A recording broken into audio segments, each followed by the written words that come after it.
Tupo tunaendelea kuangazia kuhusu masuala mbalimbali ya kisiasa katika kipindi chetu hiki cha Tambo za Show, lakini leo tunajaribu kuangalia kuhusu mambo yanayoendelea huko kwetu, huko nchi za nje, hasa kule Iran na Israeli.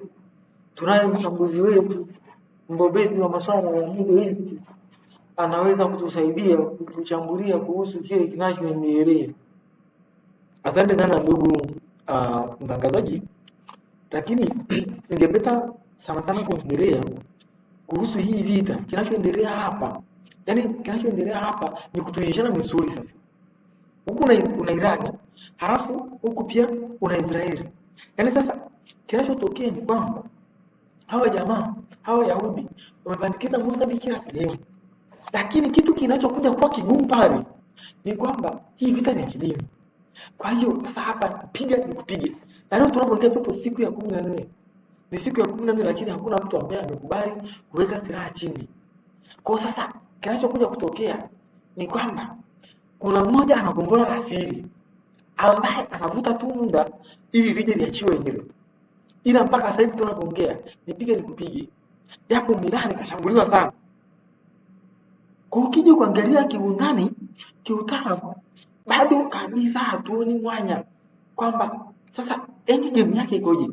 Kwa mfano kama Marekani anatakiwa kuwini, atabadilisha vipi hiyo regime iliyopo? Hapo ndipo kwa sababu wale jamaa kwanza wanaongozwa kidini.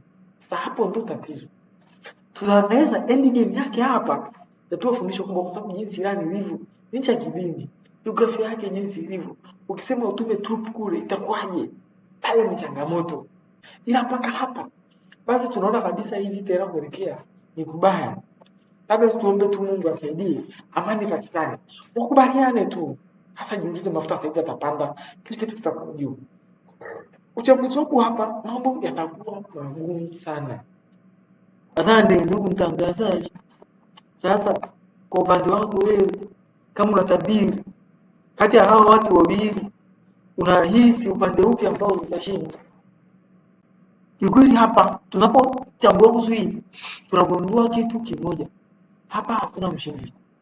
Kwa sababu Marekani na Israeli hawatafikia lengo lao la regime change. Lakini pia Iran atapata losses kubwa. Ayatollah ashafariki, Mossad ashafariki, watu kadhaa ashafariki, na watu wataendelea kupotea wengi.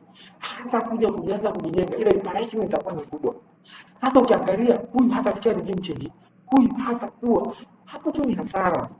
Hakutakuwa na mshindi wote. Ndio maana ni bora mapema tutoke kwenye hivi anga mapema. Mimi ninachokiona kwa kweli, end game ya hii vita ni ngumu sana. Hapo Middle East panawaka. Kumbuka tumetoka tu juzi kuangalia vita kutoka Iran na Israeli pamoja na Gaza. Ila bado tena tunarudi kule. Asante sana mchambuzi wetu. Tulikuwa na mchambuzi wetu Makaveli na kipindi chetu cha Tambo za Show. Mimi ni Ndemu Mkangara. Asante.